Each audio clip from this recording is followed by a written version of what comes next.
Buckingham Palace is not just a home, it's a working royal palace, a place where important meetings and celebrations happen.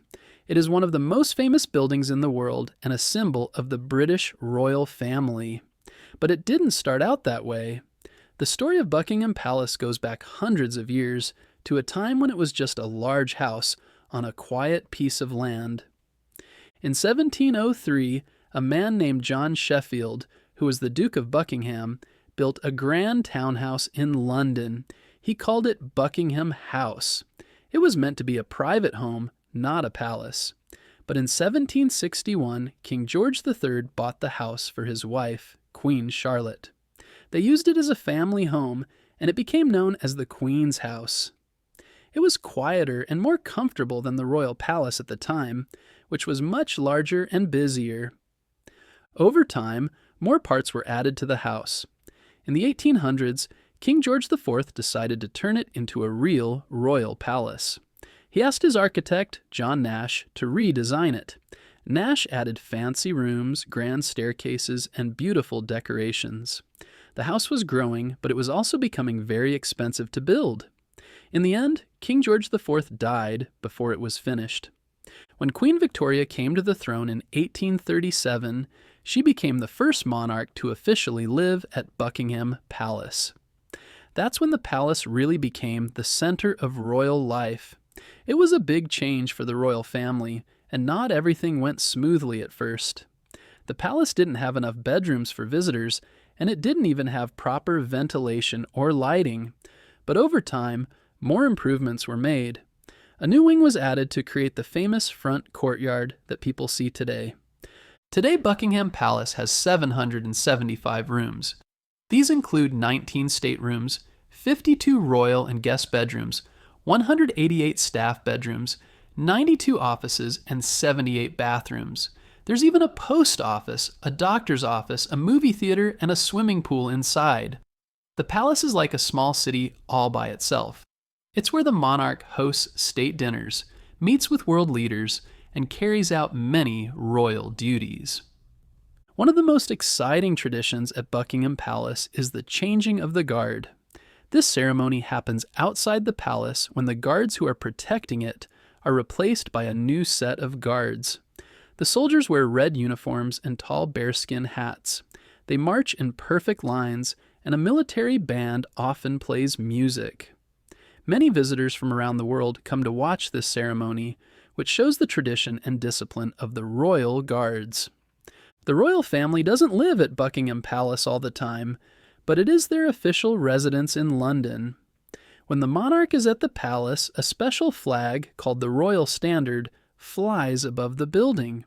When the monarch is not there, the Union Jack, the national flag of the United Kingdom, is flown instead. Inside the palace, some rooms are private and others are used for official events. The staterooms are the most famous. These are the grandest rooms in the palace and are used for important ceremonies. One of the most impressive is the ballroom, which is used for state banquets and special celebrations. There is also a throne room, where the king or queen may receive guests or take official portraits.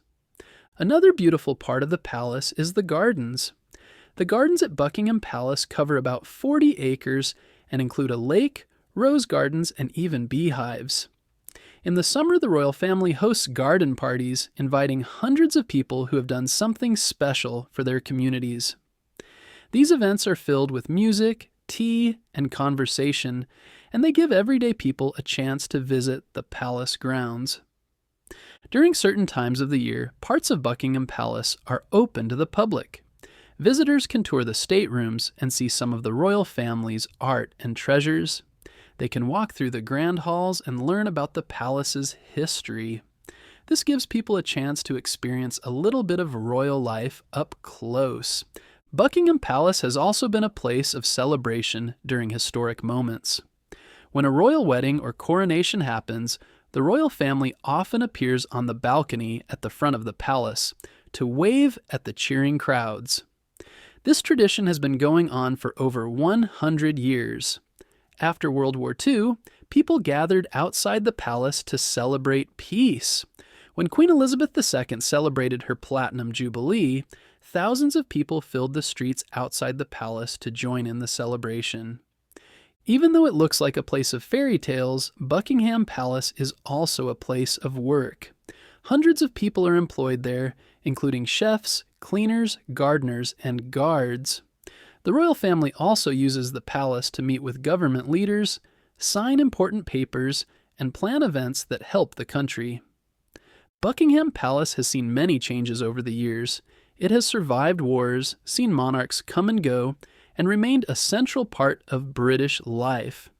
Even though it is old, it continues to be a working palace in a modern world. Whether it's welcoming a visiting president, hosting a celebration, or simply standing as a symbol of tradition, the palace plays a special role in the story of the United Kingdom. So whether you see it in a photo, visit it in person, or watch a royal event on television, Buckingham Palace will always be a place that reminds us of history, tradition, and the stories that bring people together.